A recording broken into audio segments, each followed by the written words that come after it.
Hello viewers, আমি মোহাম্মদ কবির Hussain. Take support ভিডিওর YouTube চ্যানেলে আপনাদের সকলকে জানাই সাদর আমন্ত্রণ। বন্ধুরা, আজ আমি আপনাদের সাথে শেয়ার করতে চলেছি মাইক্রোসফট ওয়ার্ড 2007 এর ধারাবাহিক টিউটোরিয়ালের পঞ্চম পর্ব। আশা করি আপনারা আমার সাথেই থাকবেন টেক সাপোর্ট ভিডিওর সাথে। চলুন শুরু করা যাক। শুরু করার আগে আপনাদের একটু স্মরণ করে দিই, যারা আমার চ্যানেলে নতুন এসেছেন, এখনো চ্যানেলটি সাবস্ক্রাইব করেননি, তারা অবশ্যই সাবস্ক্রাইব লেখা বাটনে ক্লিক করে পাশের বেল আইকনটা ক্লিক করে রাখবেন। তো বন্ধুরা, আজ আমরা দেখব হোম মেনুর আন্ডারের তৃতীয় সেকশন অর্থাৎ প্যারাগ্রাফ সেকশনের যে কাজটা আছে, এখানে যে টুলসগুলো আছে সেই টুলসগুলোর কাজ। তো এখন প্রথমে দেখুন যে এখানে আছে অ্যালাইনমেন্ট। তো আমরা অ্যালাইনমেন্ট সম্পর্কে একটু জানি। প্রথমে রয়েছে দেখুন অ্যালাইন টেক্সট লেফট, অর্থাৎ আমরা যখন মাইক্রোসফট ওয়ার্ডের কোথাও লেখা শুরু করি তো সাধারণত আমরা দেখতে পাই যে লেখাটা বাম দিক থেকে শুরু হয়ে ডান দিকে যাচ্ছে। অর্থাৎ আমি এখন দেখুন যে কিছু লিখলাম, তো এই লেখাটা হলো বাম দিক থেকে শুরু হয়ে ডান দিকে গেল। এটা হচ্ছে আমাদের এই যে লেফট অ্যালাইনমেন্ট, এটাতে ক্লিক করা আছে, তাই এই কাজটা করার জন্য আমরা কিবোর্ড থেকে কন্ট্রোল এল প্রেস করতে পারি। এরপরে আমরা যদি চাই যে লেখাটা পেজের মাঝ বরাবর হবে, তো এই কাজটা করার জন্য আমরা প্রথমে যদি লিখতে চাই তাহলে আমরা কোনো কিছু না করে যদি এই অবস্থায় থাকে তাহলে আমরা জাস্ট এই যে দেখুন যে সেন্টার অ্যালাইনমেন্টের উপরে ক্লিক করলে আমাদের কার্সারটা মাঝখানে চলে যাবে। এখন আমরা যদি চাই যে আমাদের কোনো লেখা অলরেডি লেখা হয়ে গেছে, যেমন এটা লেখা হয়ে গেছে, এখন এই লেখাটাকে আমরা মাঝ বরাবর নিয়ে দিতে চাই, তাহলে আমরা সেই লেখাটাকে ব্লক করব। ব্লক করে তারপরে আমরা সেন্টার এলিমেন্টে ক্লিক করব, তাহলে দেখুন যেটা মাঝ বরাবর চলে গেছে।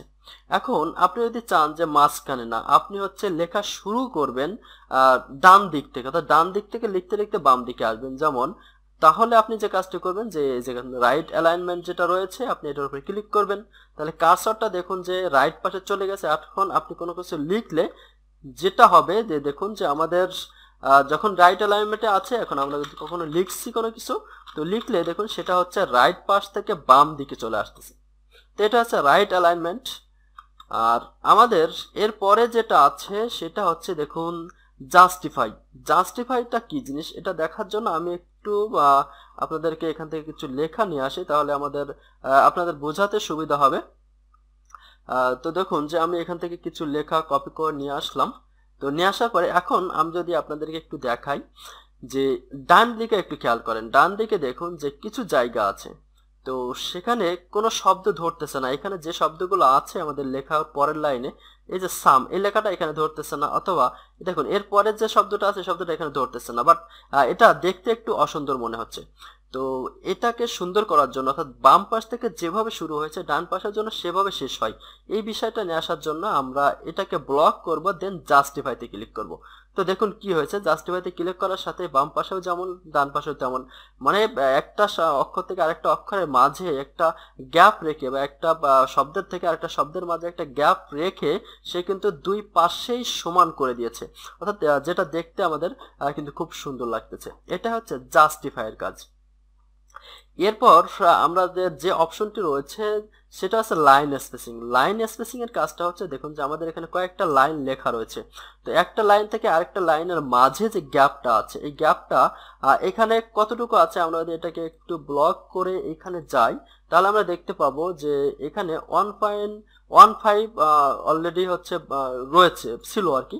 তো এখন আমরা যদি চাই এর থেকে আরো কমাতে, তাহলে আপনি 1.10 তে ক্লিক করে দেখুন আরো কমে গেল। আপনি যদি বাড়াতে চান তাহলে আপনি এখান থেকে লাইন স্পেসিংটা কিন্তু বাড়াতে পারবেন। 2.5 সাপোজ 3.0 দিলাম, তাহলে দেখুন যে একটা লাইন থেকে আরেকটা লাইনের মাঝের গ্যাপটা কিন্তু অনেক হয়ে গেছে। তো এইভাবে যদি আপনারা কখনো কোনো লাইনের একটা লাইন থেকে আরেকটা লাইনের মাঝে গ্যাপ দিতে চান, সেক্ষেত্রে আপনারা এইখান থেকে এই কাজটা করতে পারবেন। তো এখন আমরা পরবর্তী যে অপশনটা আছে দেখুন শেডিং। তো আমরা শেডিং এর কাজটা দেখব। শেডিং এর কাজটা একটু বলি যে শেডিংটা হচ্ছে আমাদের যে লেখাটা থাকবে, আমাদের যদি কোনো একটা লাইন বা দুইটা লাইন বা পাঁচটা লাইন লেখা থাকে, সে লেখার ব্যাকগ্রাউন্ডে যদি আমরা কোনো কালার দিতে চাই তাহলে সেটা হচ্ছে আমরা এই যে শেডিং এর সহায়তা দিতে পারবো। তো আমি এই লেখাটা একটু মুছে দিচ্ছি। মুছে দিয়ে সাপোজ আমি এখানে কিছু একটা লিখলাম আর কি, দুইটা লাইনে কিছু একটা লিখলাম।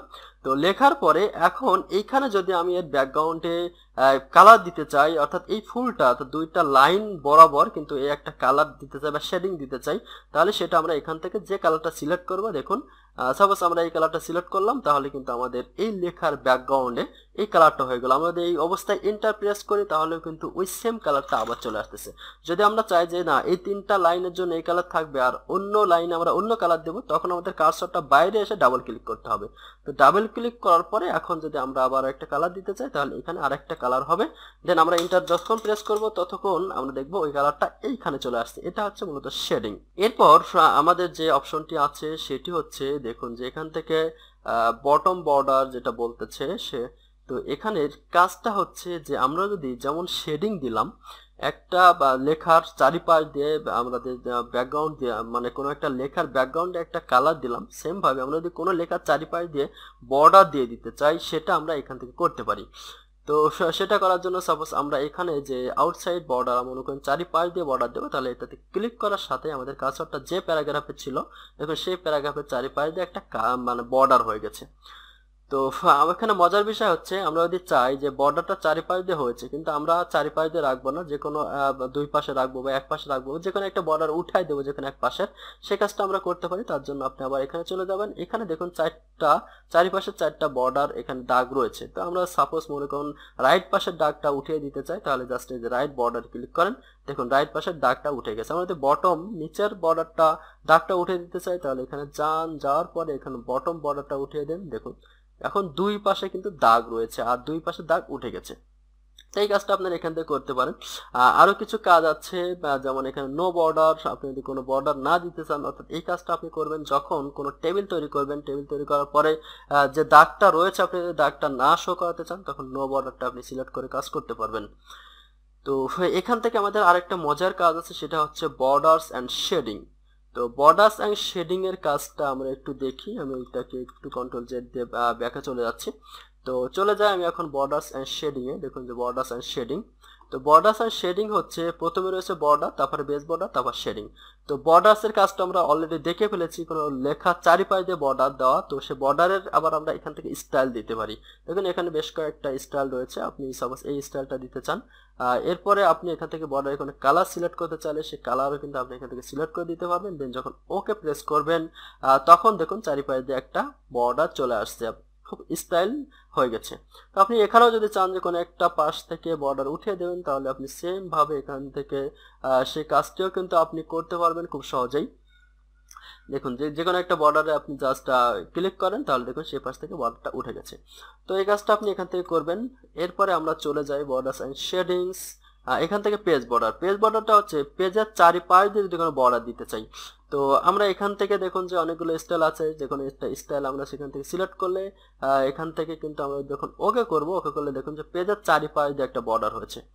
তো এটার আরো অনেকগুলো স্টাইল আছে, আমরা যদি একটু চলে যাই আবার পেজ বর্ডার্স এন্ড শেডিং, এখান থেকে পেজ বর্ডার্স।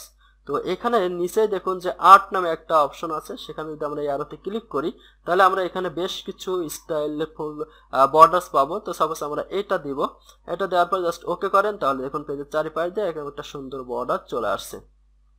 তো আপনারা এখান থেকে এই কাজটা করতে পারবেন। আর একটা আছে শেডিং অর্থাৎ আমরা এখান থেকে যে কাজটা দেখলাম সেম কাজটা আমরা এই বর্ডার সাইজ শেডিং থেকেও করতে পারি। এই জন্য আপনার শেডিং থেকে আপনি এইখানে যে ফিল কালার, এখান থেকে কালার দিয়ে দিতে পারেন। তো ইতিমধ্যে আমরা এই কাজটা অলরেডি শিখে ফেলছি, তো এই জন্য আমি এটা নিয়ে আর আলোচনা করছি না। তো এটা হচ্ছে আমাদের এখানকার কাজ ছিল। তো আপনারা আশা করি এখান থেকে কাজটা বুঝতে পেরেছেন। তো আমাদের এখানে আরো কিছু কাজ আছে, সেটি হচ্ছে এখানে দেখুন রয়েছে বুলেটস এন্ড নাম্বার। তো আমি এখানে যা যা করেছি সবগুলোকে আমি সরিয়ে দিচ্ছি। তো এরপরে আমাদের যে কাজ আছে এখানে আছে বুলেটস। তো আমরা বুলেটস বলতে কোনো লাইনের শুরুতে যদি কোনো মানে কোনো লেখার লাইনের শুরুতে যদি কোনো বর্ডার সিম্বল দিতে চাই, সেই কাজটা আমরা এখান থেকে খুব সহজে করতে পারি। তো তার জন্য আমরা এখান থেকে দেখুন যে সিম্বলটা আমরা চাই সেই সিম্বলের উপরে জাস্ট ক্লিক করলেই দেখুন যে একটা সিম্বল চলে আসছে। এরপর যদি আপনি এন্টার প্রেস করেন তাহলে ওই সিম্বলটা আপনার অটোমেটিক কিন্তু চলে আসবে। দেখুন যে অটোমেটিক সিম্বল চলে আসতেছে। তো আপনি চাইলে সিম্বলটা চেঞ্জ করতে পারেন, আপনি এখান থেকে অন্য কোনো সিম্বল এইভাবে দিয়ে দিতে পারেন।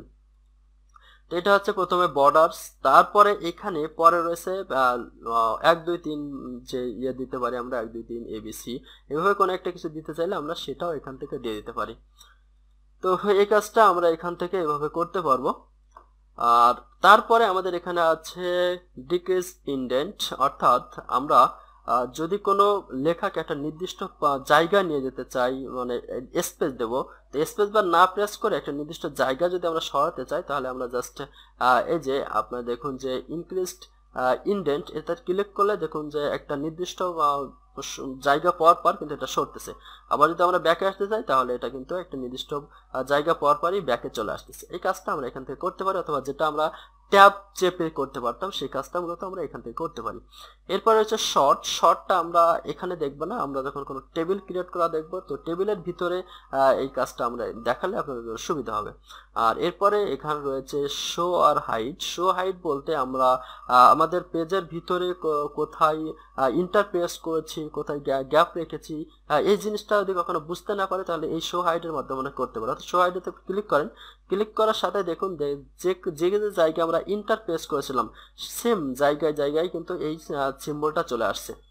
তো আমরা আবার ক্লিক করলে এটা উঠে যাবে। মূলত এটাই ছিল বা প্যারাগ্রাফ সেকশনের কাজ। আশা করি আপনারা প্রত্যেকটা অপশনের কাজ খুব সুন্দরভাবে বুঝতে পেরেছেন।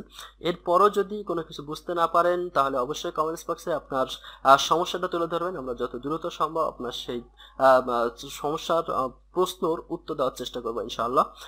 তো বন্ধুরা, আজকে টিউটোরিয়াল আর দীর্ঘায়িত করছি না, আগামী পর্বে টিউটোরিয়াল দেখার আমন্ত্রণ জানিয়ে আজকের মতো এখানে বিদায় নিচ্ছি। আল্লাহ হাফেজ।